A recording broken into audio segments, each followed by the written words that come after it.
So thank you for participating in that. It's always good to get to know people from other parts of the world.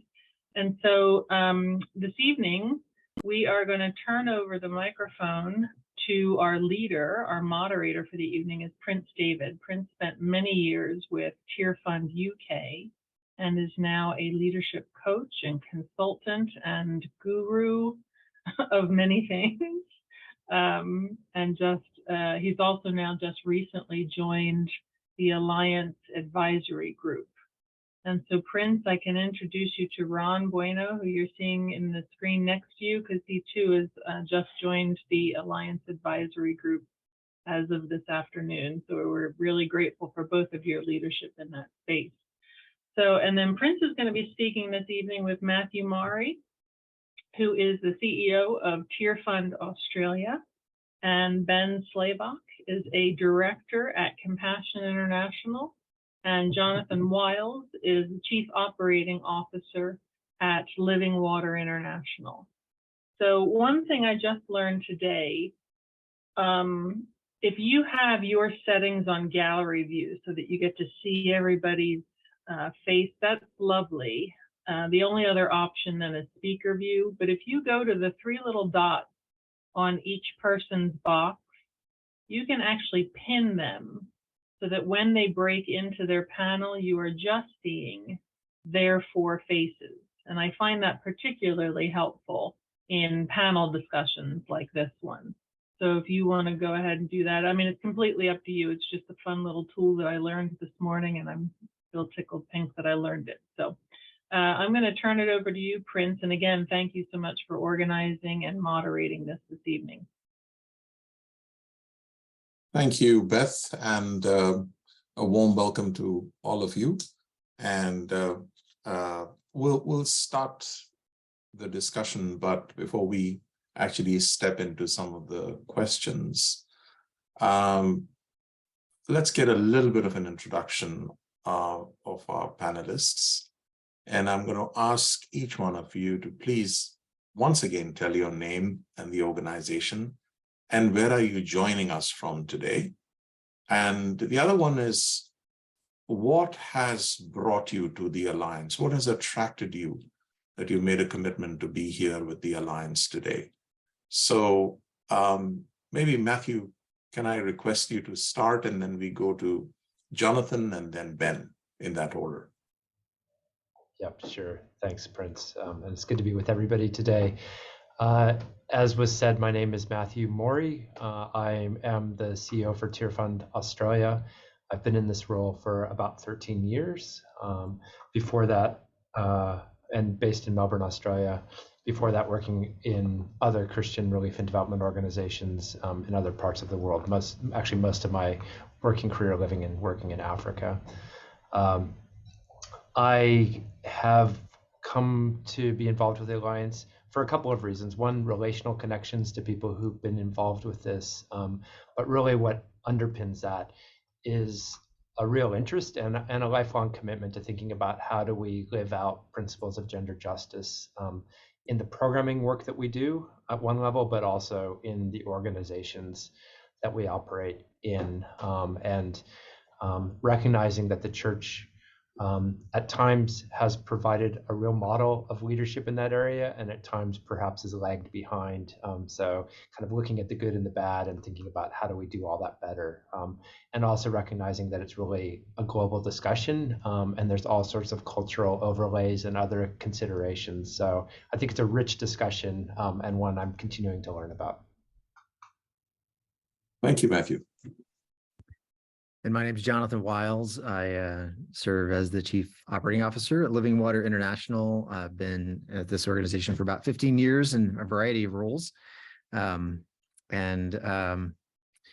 brings me to the conversation, to the topic and to today's call is really interest in being connected to a broader conversation about how we can more fully embrace the image of God through recognizing that it takes both men and women to see what the Imago Dei, means. I mean, when you read Genesis 1 and seeing how that plays out through Scripture, I think where things really fell into place for me has been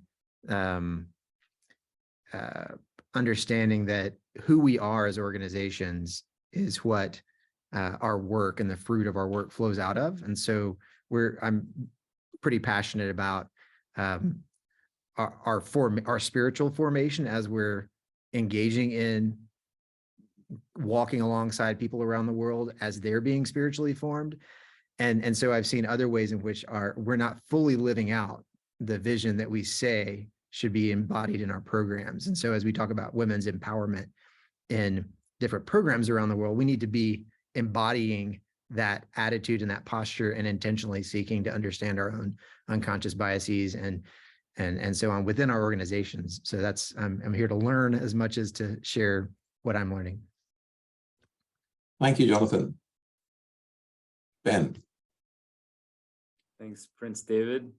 Man, it's so good to get to hear more from Jonathan and Matthew after those introductions. I'm excited to learn from you all. My name is Ben Slabach. I live in Colorado in the United States, working for Compassion International. About a little over a year into a journey of leading a global team. We're 19 people in 13 countries. 10 time zones, at least that many languages. We're learning what it means to be global in all of its beauty and all of its messiness, the diversity across ethnicity, across culture, and across gender. And we're about half and half female and male. And so, yeah, it's been a wonderful adventure thus far, and I'm excited for the learning that we'll continue to have. What's brought me to join tonight? I'd say two main things. There's probably more than this. One is the women in my life. This is a subject that is near and dear to them. And I was reminded again in thinking about this and having a few conversations with my wife and some colleagues. And you bring this up and their eyes light up and it becomes a really, really good conversation that I want to keep going. The second reason I'll say a little tongue in cheek is because Beth Birmingham asked me to come join, and I say that in all seriousness though, because like part of the way I think to get people into this conversation is to simply ask, right? Like do the work to invite. So kudos to you, Beth, for doing that, because I don't know if I would have known or even thought to be here tonight if it wasn't for that. But the courage that Beth displayed is what got me to say yes and be here. So anyways, nice to meet you all. I'm excited for this conversation. Welcome, Ben, and thank you so much for stating that Beth invited, and that's the influence Beth has, and I think all of us have. It's an example of how much influence each one of us has in the space that we operate in, and how when we invite people are willing to because they trust. And the intention of this conversation really is to have an authentic conversation, not just to sit around a table and chat just good things. And I just want to refer to what Matthew mentioned, that the church has been both a very good example at times, and at the same time has, if I may just add to that, has not been such a great example, and maybe has failed to its following of Jesus and the model that Jesus set for us. There you are. All of us have said that we are on a learning journey, and that's what we want it to be. This welcoming table is also a safe space. It's a space where I think as men, as brothers and sisters, we come here to share our thoughts, be authentic, be honest, admit our failures. I believe the church is a confessional community, and therefore there is no harm in saying, yeah, I failed. I mean, I confess that all the time because I come from a very male-dominated community, country and culture, and my own masculinity and ideas have been challenged.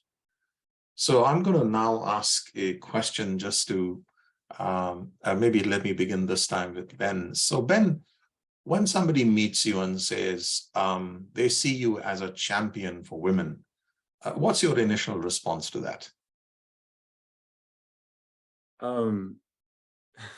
I don't know if anybody has, but I would be so honored if they did.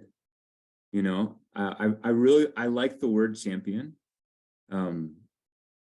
because it's about the elevation of other voices. So if I think about like the journey that I'm on right now, one of learning, one of growing, if I could look back on this journey and say, I was a champion for the voices of people who didn't have a voice, of elevating people to the table who didn't have a seat, like that would be a huge measure of success. So again, I love the word champion. I don't think the word's hero, because it's important to say this is not about the credit going to the person who's a champion.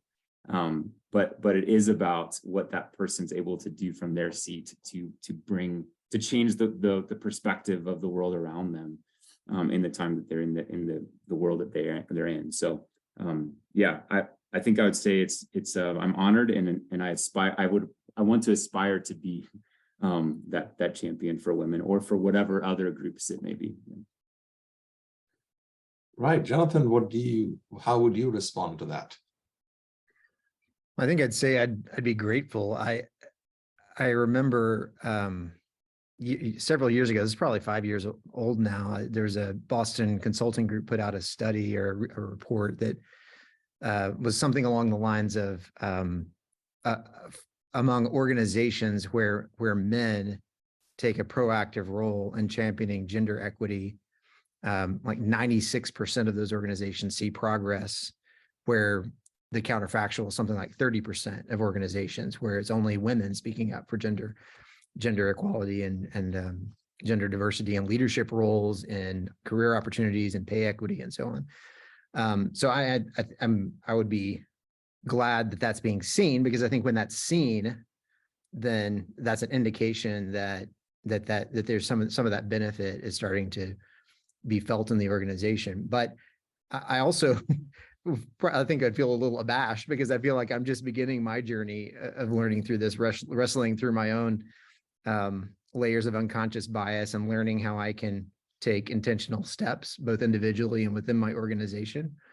And I'd feel a little bit sad, because I feel like if at my level of engagement, if what I'm doing is considered to be championing, I would hope that wouldn't be seen as remarkable. You know, that there's a day coming when that wouldn't be a remarkable thing. Like, you wouldn't have to call that out, because that's just the way men are in organizations. They naturally have that bent. So yeah, that's mixed feelings, I think. Mixed feelings. But I think there's an important acknowledgement over here that we are facing a situation where it feels bad. It feels bad that it is the way it has been. And but then we are all called in this stage to champion the cause. Matthew, how would you respond when somebody calls you a champion for women? Yeah, I mean, like Jonathan and Ben, I probably would feel a bit mixed about that. I suppose at one level it feels a bit grand, and I'm aware of all the ways our organization is imperfect. And so, you know, champion sounds, at one level, the word champion can make it sound as though that you've kind of arrived, or you've got something to stand out from. I mean, I think it's aspirational. I prefer words like advocate or friend or ally, or something that's probably a little bit more on the same level, but also shows some level of, like, there's responsibility and there's ownership of, and there's leadership on that. So so it's probably just around maybe choice of word, but I think the principle is something I would certainly aspire to, and that is, yeah, being an advocate, a friend, an ally, someone who's actually helping facilitate change so that there is equality in organizations. Thank you, Matthew. We had an interesting discussion this morning as well with the three other panelists, and one of them did mention that they chose that the word ally may not be used. Again, it's a word of it's a matter of choice. But then I think we know what we mean when we say champion, advocate, ally, friend, accompanier, or whatever God has called us to be in that space. Yeah, thank you, Matthew. Thank you so much. Just thinking about organizations, and this is not a particular question, or we're not saying the organization that you work for alone, but overall, what are some of the biggest challenges that you see that have been that are created and actually limit women being treated equally for leadership positions? So, Jonathan, maybe this time we'll start with you.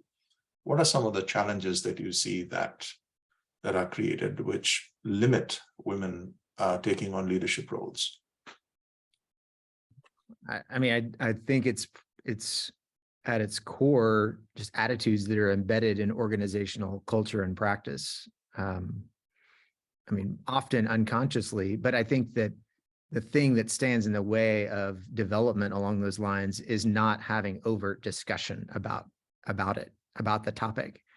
I think just making it a topic of discussion and bringing it out and putting it on the table and saying this is something that's important to us as an organization or as a sector is a really important first step.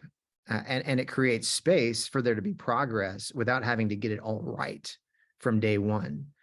I think leadership attention, I think, modeling from the top is critical, and having voices and cases of success be seen and known by other organizations. I mean, HR policies and practices. I mean, there's all sorts of things you could talk about that are the kind of on the systems side of things, but I'll pause there and hear from the others, and happy to respond further. Matthew, do you want to come in? What are the challenges that you see? Yeah, I mean, I think Jonathan's kind of kicked it off with some really important ones. I think part of the challenge is the sea that we swim in, or the culture that we're in, and how that shapes our understanding of gender and gender roles. And that's going to be unique to each country and each context. But I think our organizations are inherently shaped and impacted by culture and cultures of mistreatment or inequity. I think theology is also a challenge, especially for Christian organizations. In Australia, our peak body, which is called ACFID, did a survey and has started to track. And I think when we get to solutions, I think measuring and tracking is one of the really proactive and important ways to bring about change. But they've started to track the level of the number of women in leadership on boards and in director or executive roles on organizations. And by and large, actually, the sector in Australia is pretty good. I think we're getting close to 50% of the CEOs of international development agencies are women. However, when you cut out and kind of disaggregate out the faith-based agencies, they're much farther behind, and the inequity is much greater. And so it's actually a little embarrassing, when you go to these conferences and they say, well, we're doing well on this except for the Christian organizations. And that's a broad statement, but statistically, that's where we are. So I think culture, I think theology, Jonathan's talked about systems and processes. I think those are barriers. I also think, and this will be the last thing I say now, but I think blind spots. We inherently see the world through the lenses that we wear and the ways that we see things, whatever our gender may be. And something that's been really helpful for Tearfund Australia, and it started before I became the CEO, but has certainly continued, is having independent gender audits. So somebody come in and actually do a gender audit on us and say, looking at a range of things, and I can talk in more detail about this if it's helpful, but a range of ways that we operate, the ways that you can measure perceptions of staff, understanding those questions of culture, systems, processes, and having them give us a report card and say, actually, here's where you're doing well and here's where you really need to grow. And that having that independent view and voice has been really important for us to see the barriers and really think about how we can address them. Matthew, I don't want to miss that very important point you talked about, gender audits. Tell us a little bit more, unpack that a little bit. I know you did start, but I want to have you Sure. a couple of minutes really to dwell on that, because that may be something new, or maybe something that we're watching is happening in other organizations, and how can we embrace that? Yeah, I'm happy to talk about our experience with them. So gender audits have been around for a while now, and there's a few frameworks, and there's certainly some that have been developed specifically for NGOs as well. And they usually, in kind of the best practice would be to have an independent person come in, just like any other type of audit. And as we were talking about, start to test staff perceptions, start to look at your so some of it's about surveying staff and just understanding where they are on issues of gender and gender justice, and how they're living out the values that we may ascribe to on our policies or what have you. So some of that's working with staff and understanding culture. Some of what they look at is actually a desk review of documents, policies, processes, procedures, and compare those to what they would say as best practice in terms of how do you create inclusive cultures, opportunities, and break down some of those barriers that might be preventing men or women from advancing. And the other thing that they usually do is, I mean, out of an audit, as you'd expect, come up with recommendations to say, well, here's, compare you, I guess, to the sector, and say where they recommend you could be working. Now, for us, we created a gender working group who kind of owns the process. It's made up cross-departmentally of men and women across the organization, from leadership levels down and across all of our teams. They have been guiding the audit process, so they set the terms of reference. It does get approved by our board of directors. So again, from the top, saying this is important. They work with the independent consultant. They then help to form the recommendations, and then they help to bring a plan of action, recommended plan of action, which goes to our leadership group and also goes to our board for sign off, with accountabilities that then get reported back on, depending on the issue, regularity to our senior leadership and to our board. So kind of closing the loop on accountability. We do those external audits every 5 years. And as part of that, we have a gender policy as well. As part of that, we also update our gender policy every 4 to 5 years on the findings from that to say, well, what's the next step that we need to take, or where might we be lagging, or where can we celebrate and say, actually, you know what, over the last 5 years, we've actually really improved in this area. And so there's something to celebrate. So that's a bit of how we've framed it and approached it. And I'm happy if anyone wants a little bit more on that, I'm happy to share some resources if people are interested. I think that's a very important point there, Matthew, because the name audit is very scary in some cultures. And, audit, we just, and particularly the gender audit, we know we've already failed even before we've started the audit, and there's a kind of inherent this thing. But I think it's important to step forward and not just admit, but do something about it. So I think there'll be a lot of people, I think, who we will be directing towards you for sharing that experience and just helping bring in that level of comfort to step out and into the deep to say, yeah, we're willing to make a change. So thank you. We'll take that. Ben, coming over to you. So what are the biggest challenges that you see that are sort of not allowing women to take on roles of leadership? I mean, the problem we're talking about is not simple. And I think we want simple answers.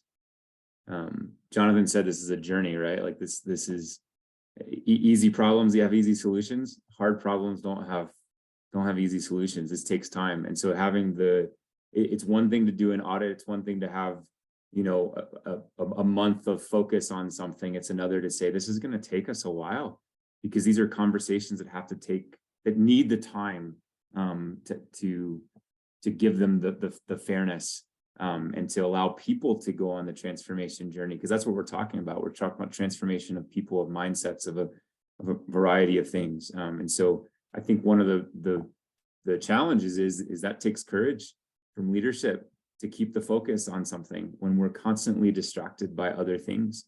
And so anyways, that's my I don't know how to fix that exactly, but that's my biggest observation. The other thing I'd say, I had a conversation with a friend of mine on Sunday. I shared with Grace and Mark in our breakout groups that I play music for church in my night job or my after work hours or whatever. And it was really interesting. We were talking about why, or the subject came up of why do we see so few women playing musical instruments on stage at church? So you see plenty of women who sing, right? That's very common to have a woman singing, but very rarely, or less rarely, do you see a woman playing guitar and singing or playing piano and singing. And so I asked her, I said, what's your opinion of this? And she said, Ben, think back to when you were like in youth group, and growing up in church. Who are the people playing guitar? It was the guys playing the guitar. Who were the people that were taking and those guys would take other guys under their wing and hang out with them and teach them how to play guitar. So when I look at this, I immediately don't think that that's something for me. In fact, she said, like, she took lessons a year ago, and from a really, like, I don't know, pretty good guitar player. She said, even to this day, I would have to spend so many hours to feel like I'm worthy enough, that I'm good enough to get on stage and play guitar. That's just not worth my time. And so you translate that to the world that we live in the work environment, man, like a lot of my colleagues, women that work for me or work alongside me, have not seen that. They haven't had the mentorship either. And they often, one of my colleagues today told me, she said, some of the times, even today, she'll ask herself the question, am I a leader? Is it in my DNA? This is a woman who's like, I have a lot of respect for her. Like, she's a powerhouse leader. And she's asking herself that question, even to this day. Am I a leader? Is it in my DNA? And so I think part of the challenges that we have is not having the people in front to model this, not having the mentorship, but then also some of the lies that are being told either by women to themselves or by a culture to them, that they're not good enough, or they're not capable enough, or they're whatever that is. And so we can get into solutionizing. I don't know. That's some of the problems that I see. I've had some really good conversations even this week, like just listening to some of my female friends talk about some of this stuff. So I'll stop there, Prince. Sorry, I could keep talking for a while. Oh, Ben, thank you. You've actually raised a very important point, which actually was part of the next question I had. The first question that I mentioned was about what are the challenges for in the workspace for women to occupy positions of leadership. The other related question was, what are the challenges that women who are already in roles of leadership, they face in spreading their influence? And I think you did mention, you use the term lies, the lies that they've told themselves, or maybe lacking the confidence. What are some of the challenges there in their spreading the influence? You want to carry on, Ben, on that one? Yeah, I mean, I'm not a woman in this space, so let me first say that, like, what I know of this is from trying to listen. I've learned a lot from, and I'm still learning from, just having those conversations with the women who are close to me. And so, like, my encouragement to everyone, but especially my brothers, is listen to the women who are close in your life. Like, listen to your wife, listen to your sisters, listen to your mothers, like, have those conversations. If they're not telling you their stories, then you're either not asking, or they don't feel safe enough. Because almost everybody that all the women I talk to have some sort of story. Their eyes light up. Like, the conversation with my colleague today, even, it dawned on me. I was having a one-on-one with her, and I said, wait a second, let's go down this journey for a minute. And we talked for half an hour. And I said, we got to keep this conversation going, because you have a story to tell. So some of the other lies that I've actually, she said, I wrote 3 of them down. One of them, am I a leader? Is it in my DNA? Am I good enough? And do I belong here? So if I think of a woman at the table who's already at the table, that last question of, do I belong here? Like, rips at my core. Like, my goodness, like, yes, you do. So yeah, and this is part of the conversation. Like, I'm still trying to figure out how do we remove those lies and replace them with truth, you know? And as brothers in this, how do we come, you know, be a part of that, to say, yes, you do belong here, and here's why. And anyways, that's the calling, I think, that we have as men who have women alongside us. So Thanks, Ben. Thanks for opening that up. And Jonathan, do you want to add something to that? Well, sure. I'll pile on a little bit. I think, I mean, Ben, I think that's a great articulation of how to be, how to show up and how to ask questions and how to be the kind of person that can have an authentic conversation. I think that is absolutely the right posture to have. And I think I would just add, I think that it's really important to also make the transition and to translate those individual behaviors and questions into kind of institutional change, and to think through, like, so what does that mean for our practices? And I'm going to be pestering Matthew for some of his resources, because I think Tearfund Australia is much further down this road institutionally than Living Water is. I feel like we're just, you know, taking the first steps on this in terms of policy and practice and consistency.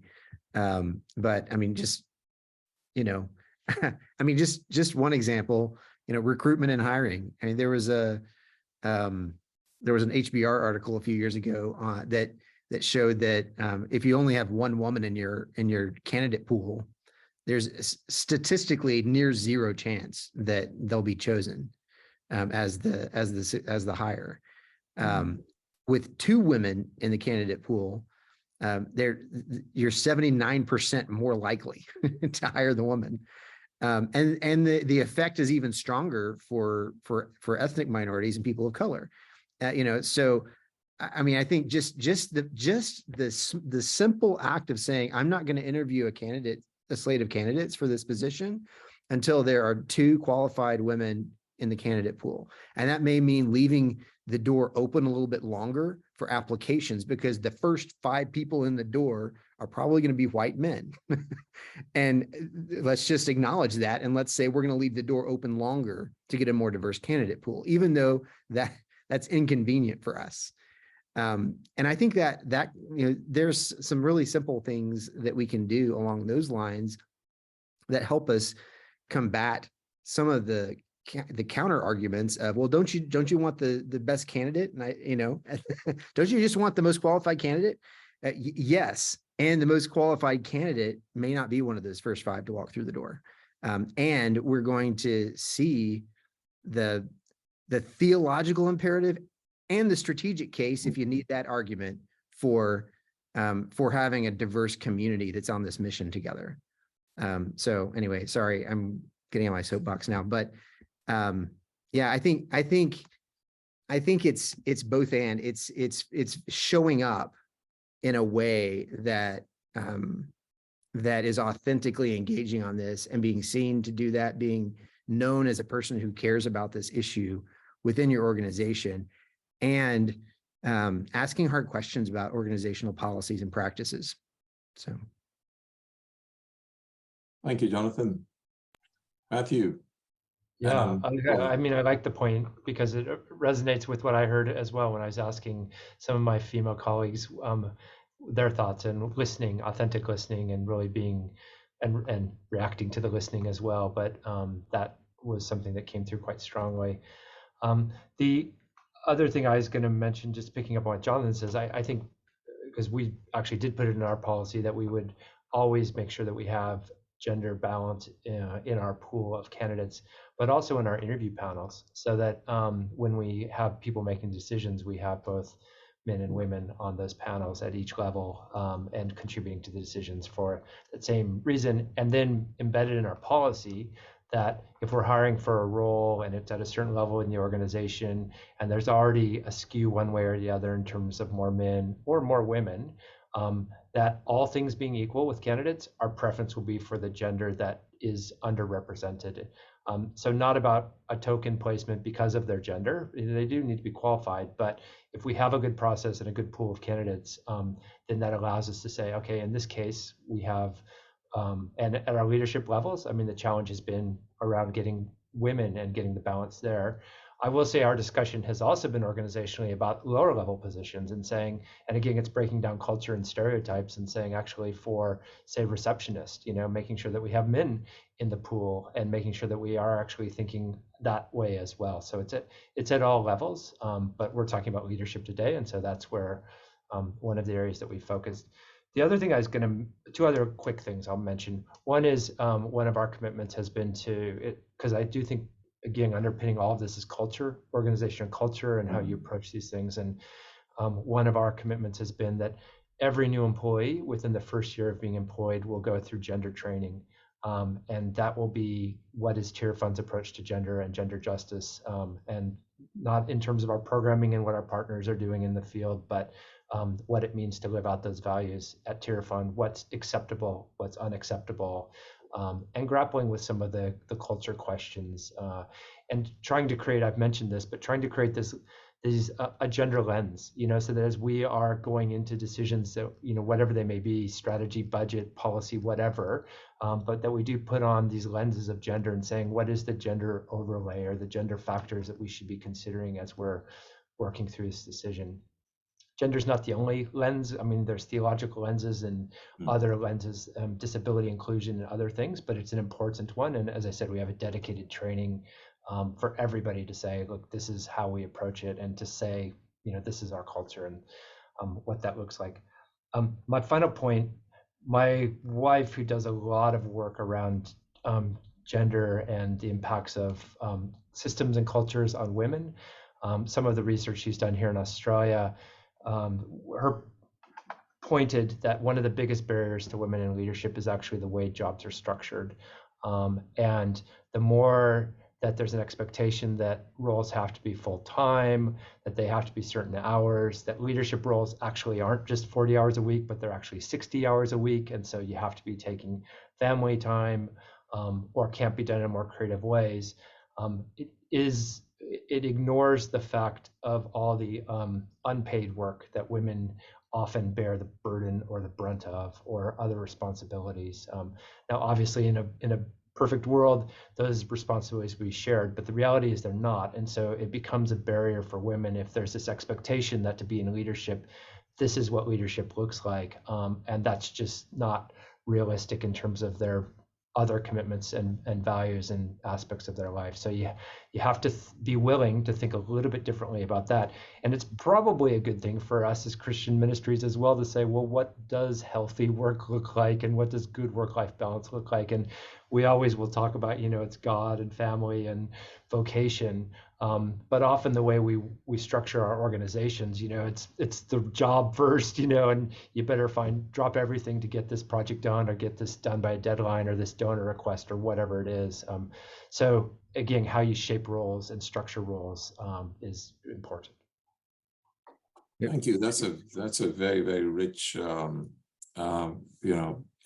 sharing from you, Matthew, and so many ideas over there, and certainly liked the idea of all of them, but then structuring the jobs so that we can have women in those roles of leadership. And perhaps everywhere in the organization, we probably have to redefine the way we structure all our jobs, for everybody to be able to apply and to get into and into those positions. Jonathan, I know you unmuted yourself. You wanted to say something, and I can see that on your face. Go ahead, brother. I was just going to vehemently agree with Matthew on that last point. I think we're couching the issue of gender within a broader conversation about human flourishing, just in general, and what it means if we're an organization that's committed to cultivating flourishing in our programs. We have to be cultivating flourishing within our organization, and so what does an integrated, sustainable life look like that includes work? but isn't dominated by work for all of us. But I think on the flexible work arrangements, that's a critical piece of this. And I think we're in this unique moment coming out of the pandemic where we've made some accidental gains on flexible work arrangements that we should continue to leverage. But I think the danger there is that, just as you said, Matthew, I think it's important that leaders model and lean into those flexible work arrangements themselves, because it says one thing when you say, hey, flexible work policy, it's on the books, but then the CEO shows up in the office and is there from 7 a.m. to 6 p.m. every day.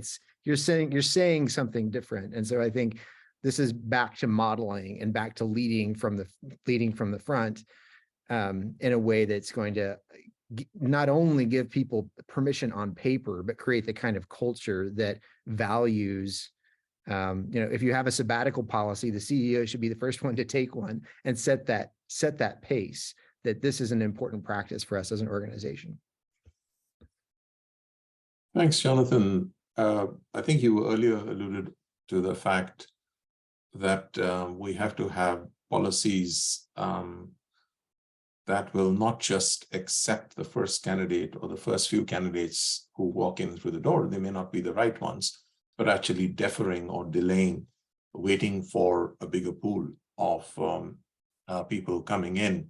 And that's a cost. That's a cost.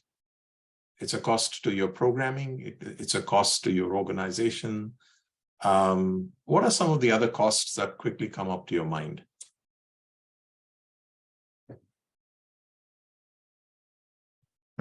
Was that addressed to me? Yes, let's go. You go ahead, and then maybe Matthew, and then Ben.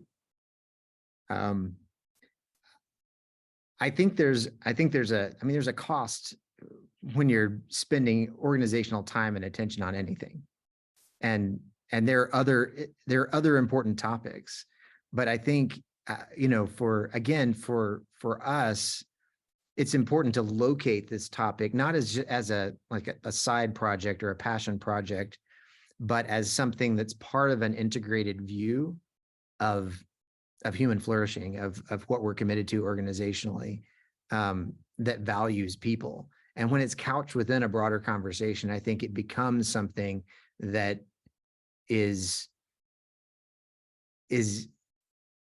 it's worth the cost, and it's obvious to everyone that it's worth the cost. I mean, I think, I bet you Matthew has some more tactical, maybe even financial costs. I know gender audits don't come free. That's something we haven't done yet, but I would love to learn more about. Yeah, it's I think for us, it's been time and attention, but it's been well worth that. Matthew, you want to open the mic and come?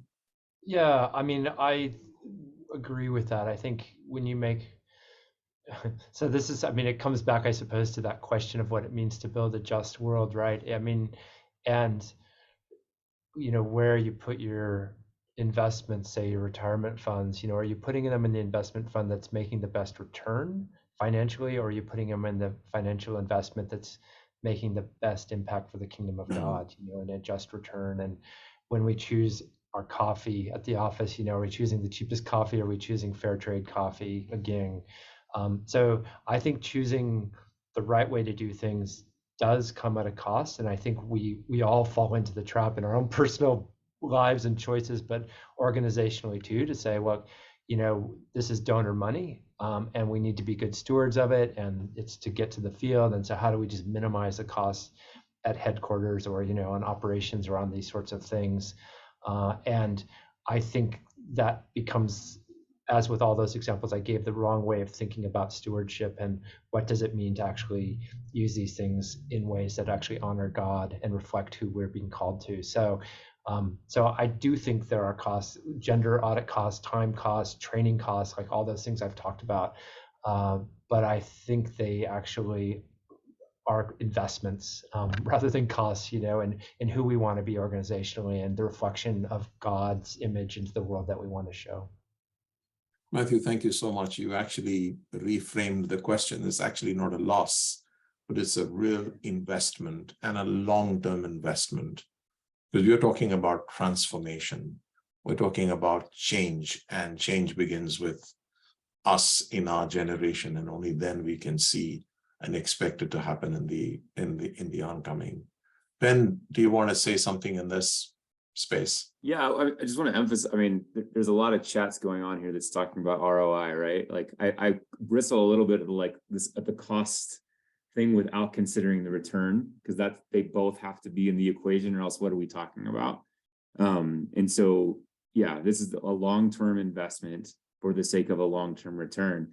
I would also say that, like, you know, data would show you that one of the most important things that you do is hiring. And whether it's gender across anything else, right? Like if you get the wrong person in the seat, like you lose so much in time and money and everything else. So this idea of rushing to fill a seat, regardless if it's for, you know, gender or not, like plenty of other reasons, like, man, that's just a really bad practice. And I've learned that myself in a short career already. And I've also seen the benefit of the other side of getting good people in the right seats and with the right team, with the right makeup of good diversity across a variety of spectrums, and the benefit and blessing that that can be. And it's, for at least in my limited experience, it's well been worth the ROI to date. So. Exactly. And the lost language is more of a language of urgency. It's a language of keeping the status quo in many ways. Sure. Oh, we're going to have a big loss. What are the donors going to say? How are we going to be in a position to report back by this deadline? So it's more like, let's keep the status quo. And there's a lot of other compelling factors that come with that. But the investment language is strategy. It's strategic to invest, right? So, yeah. Can I add one more thing, Prince? Ben, over to you.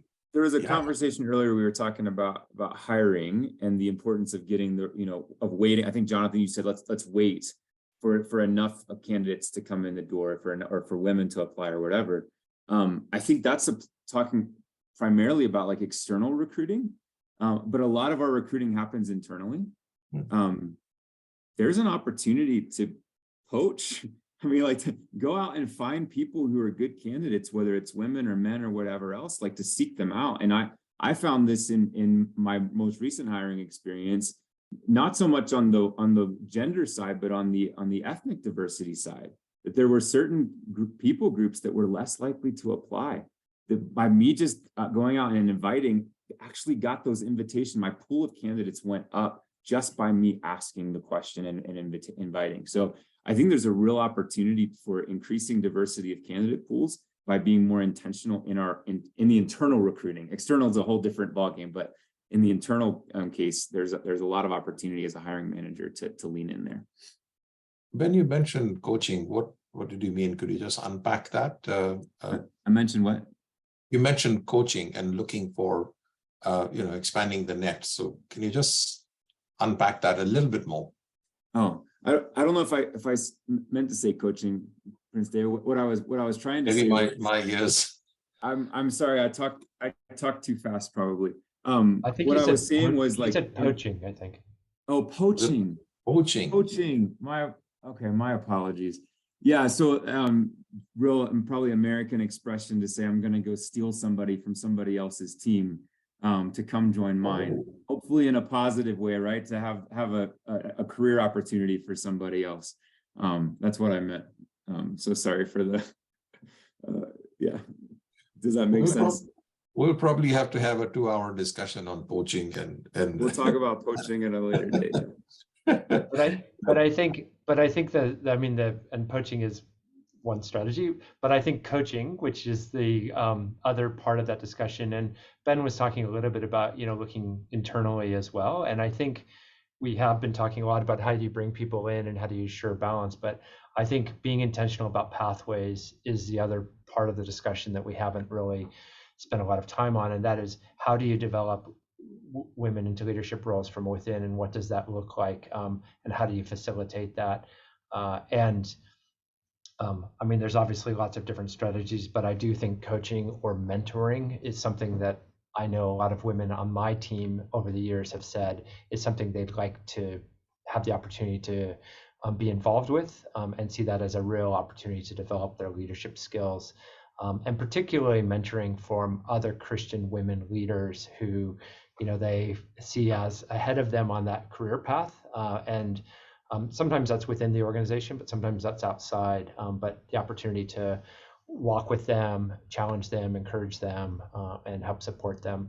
And I think in our job plans as well, that's one thing that we've often talked about with our supervisors and managers, is to say, this is true with everybody, but intentionally on women in developing leadership there, what are the investments being made so that the manager takes responsibility in ensuring that those discussions are having and it's being done. It's not left to the women or the, whoever it is, the employee, to say, well, here's what I want to do, but actually the leaders are proactively saying, how do we support this? How do we help build those pathways?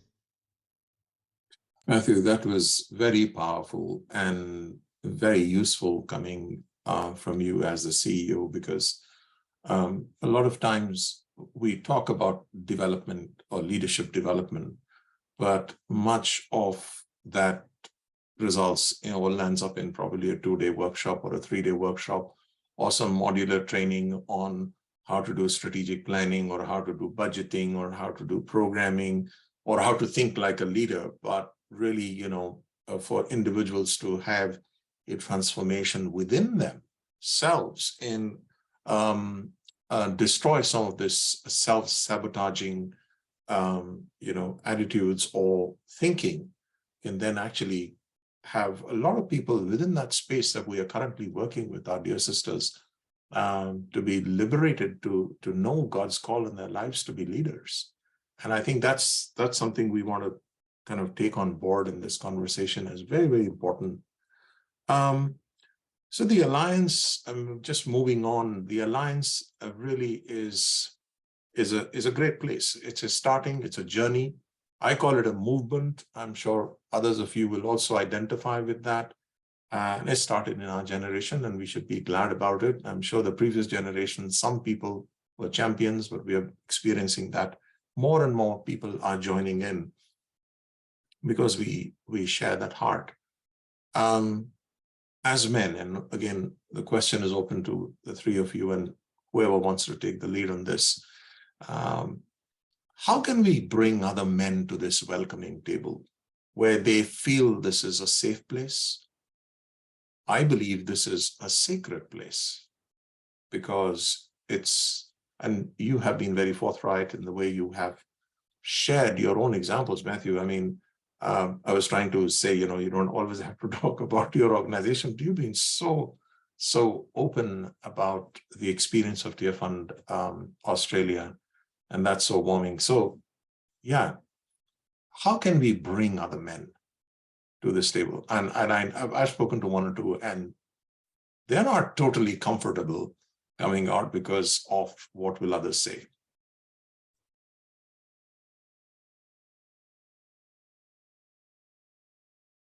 Right. I'll just pick up on that and say I would encourage them to get comfortable being uncomfortable because it's a little uncomfortable being in the position of having been in a privileged class and engaging in a transparent conversation about what that means and how to address the topic in a way that's going to actually make progress.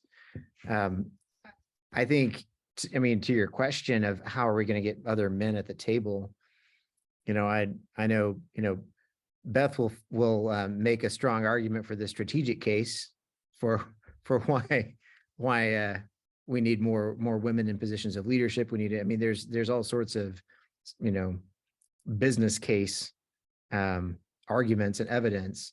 But it's kind of a shame that it takes that argument to bring people to the table.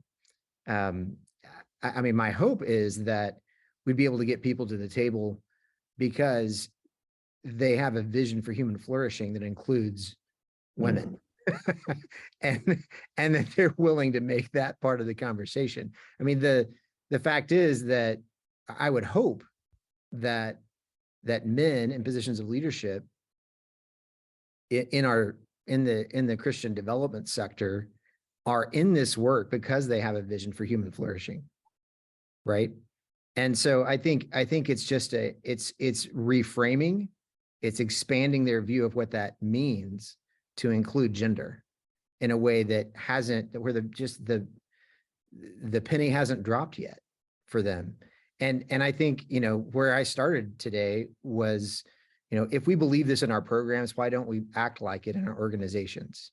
That I think that is the message that will get people there, because, there's all this interest in spiritual formation because we need to be being formed if we're helping others be formed. Well, we have to be what we're wanting to see in the world through our programs. Yeah, so I'll stop there and let others jump in. Thank you. Thank you. So beautifully framed. Can I Ben. jump in? Yeah, please. Sorry. Yeah, I think like everybody who's here tonight has these arguments in our head, right? We have the theological, we have like all the things that we're saying are true, and even some of the comments I see in the chat of like men need to have confidence. Let's go, man, right? Like at the end of the day, if you're talking about motivating people, it's often these arguments aren't the ones that work, I don't think. So I don't have all the answers for us, but I will say one, like what has convinced me more than anything is less the theological argument and more the stories of the women that I'm close to.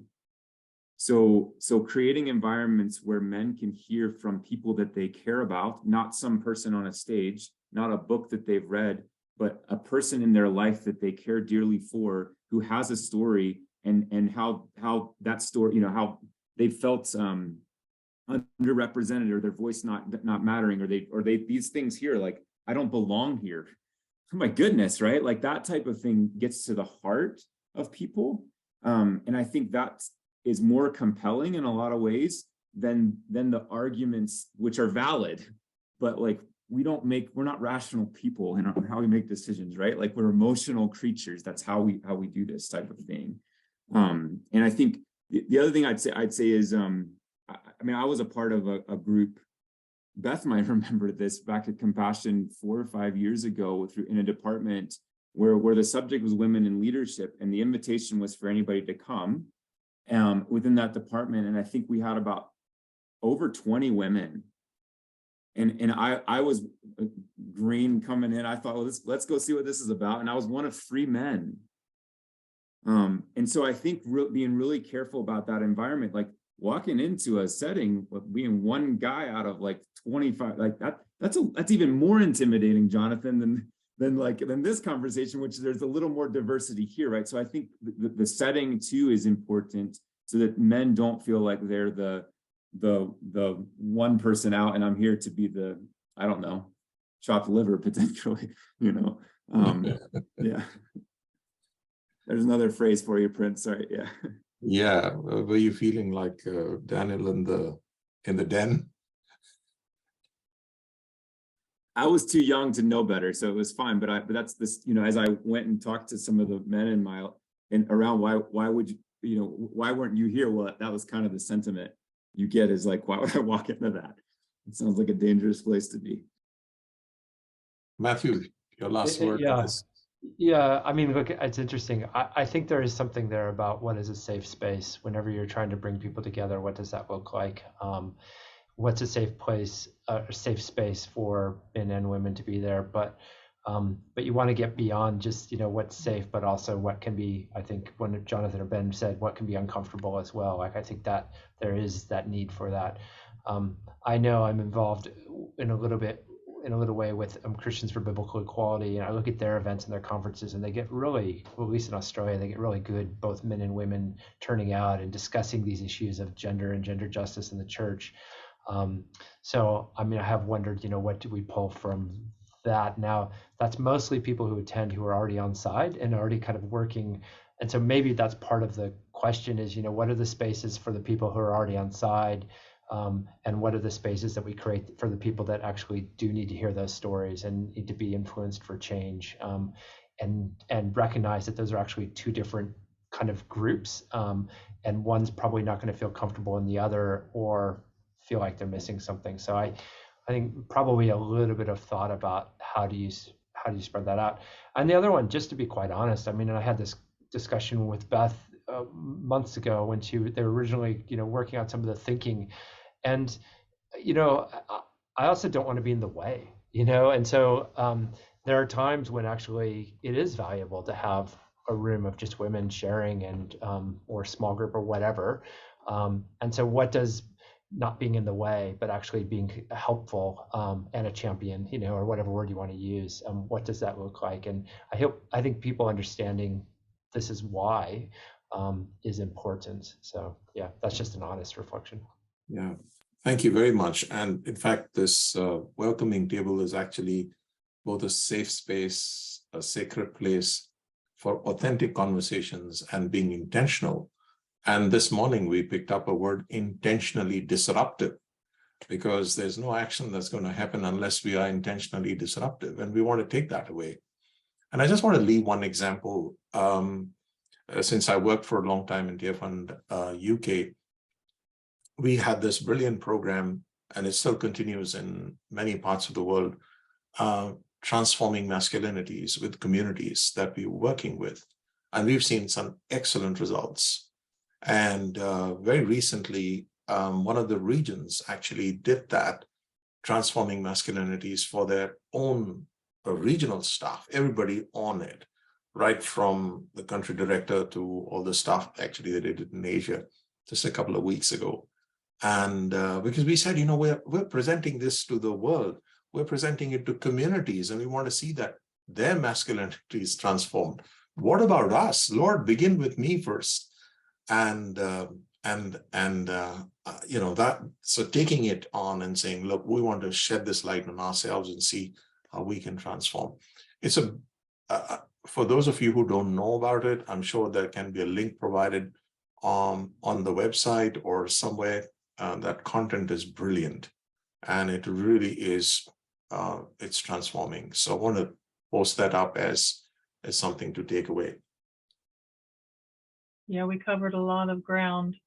One of the comments we were talking about earlier is the model, and it kept coming up, leadership, women to positions of leadership, the model. And in our earlier conversation this morning, we started to also challenge, and Jonathan, you got on this when you started talking about how are we creating flourishing for everyone? Because the model of leadership we've borrowed in the NGO sector comes from the corporate world. It comes from an industrialized model of leadership that is both outdated and no longer effective. And so by talking more about how do we create a culture of flourishing so that you can be COO and dad to those beautiful kids and present husband and guy who does the laundry, hopefully, and so the many roles that we all have to live out need to fit in. I think you said that so beautifully, that we can have that flourishing full life. Because again, I spent a lot of time in the research for the book, shameless book plug, Creating Cultures of Belonging. Thank you, John. But looking at what does the next generation want? And we can't keep putting this topic off into the HR department, and it'd be nice when we get to it. This must be seen as a strategic necessity for the survival of our sector into the coming decades, because people who are Raquel's age and Amanda's age and some of the folks that we're on tonight, they're not going to want to come and work in a faith-based organization that lacks diversity around its leadership table, and specifically women.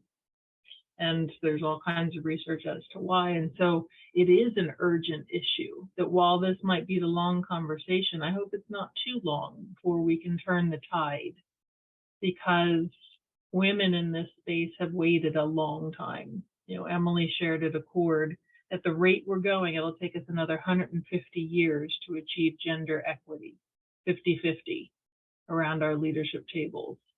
That's too long. That's too long. Let's see. Any other questions that came up? Beth, I'll just make one other comment. Because I think it speaks to that question of the leadership table. And I will say at different points in time, we've re-envisioned what that table is and made it a bigger table. Because just this is kind of how do you change an organization, right? And because you're going to have people in roles, and maybe you have gender imbalance as it is.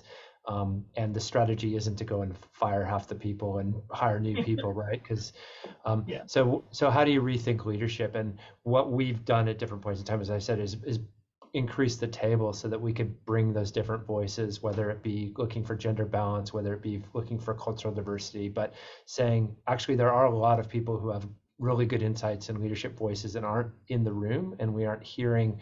So what's our leadership structure? How does our leadership structure change in a meaningful way that isn't token? And we've played with different structures at different points in time, but right now we have a bigger leadership group who gives input into strategy and policy. We still have an executive team that meets and does some things around budget and stuff like that, but we've been really intentional about that bigger leadership table and making sure that it's inclusive. So it's just a practical, like, what could you do tomorrow? Like you could rethink what your structure looks like and create those spaces without having to, and it's a stretch opportunity for people as well who are looking for, well, what does stepping into a new leadership space look like?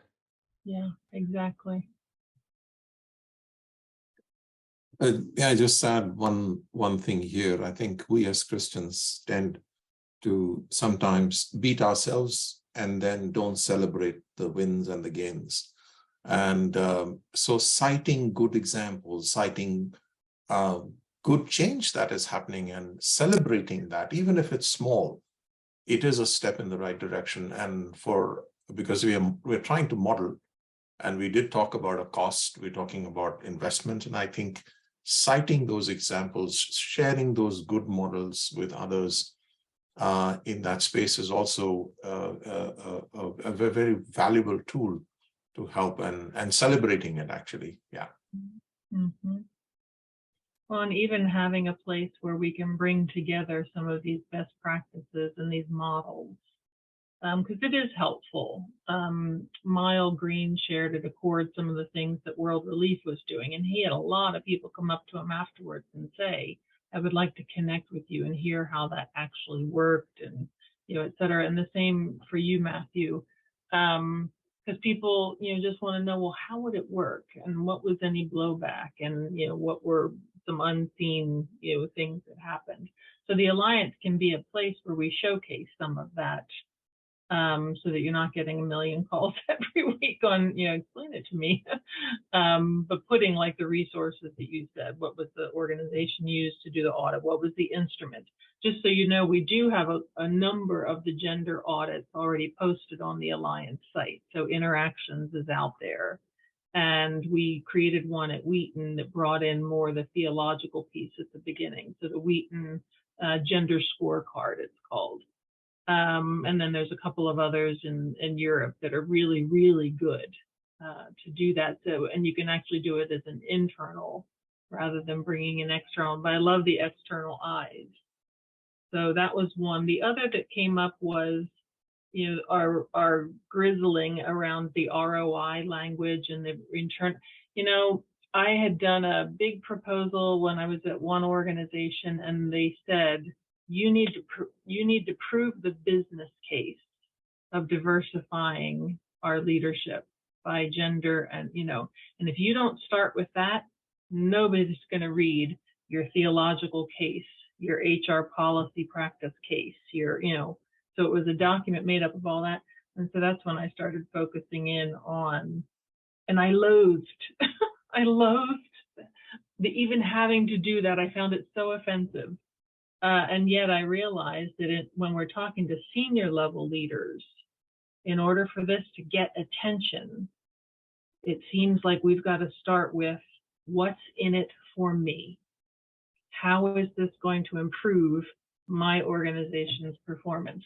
And again, it's quite disappointing that that is the reality. You would think that the biblical case and the desire for human flourishing of every employee in our organization would be enough. But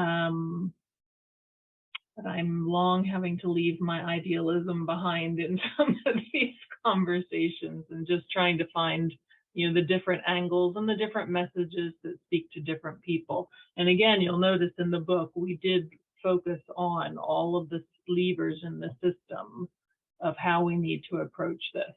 And so the theological is one of them, and Christians for Biblical Equality is one of our full partners at the table in this work. So that you guys have given us great ideas tonight about some things that we need to go further with to help make this a place where men and women both feel welcome.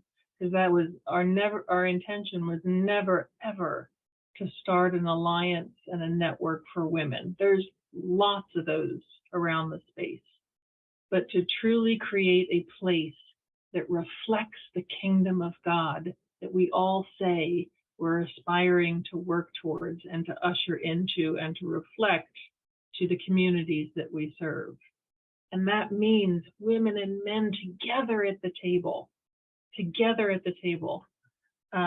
bringing their best and bringing their giftings, to honor the Lord that we love and serve. So thank you so much for willing to sit at the table tonight and to bring all these amazing insights and your stories and your really great ideas, because I think this is it's so important for men to see other men that are welcomed here wholeheartedly and have really emotional, invested heart into this conversation. So I thank you again.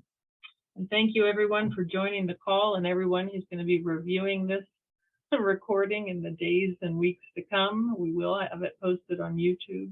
And I wish you all a lovely day, morning, afternoon, evening, wherever you are.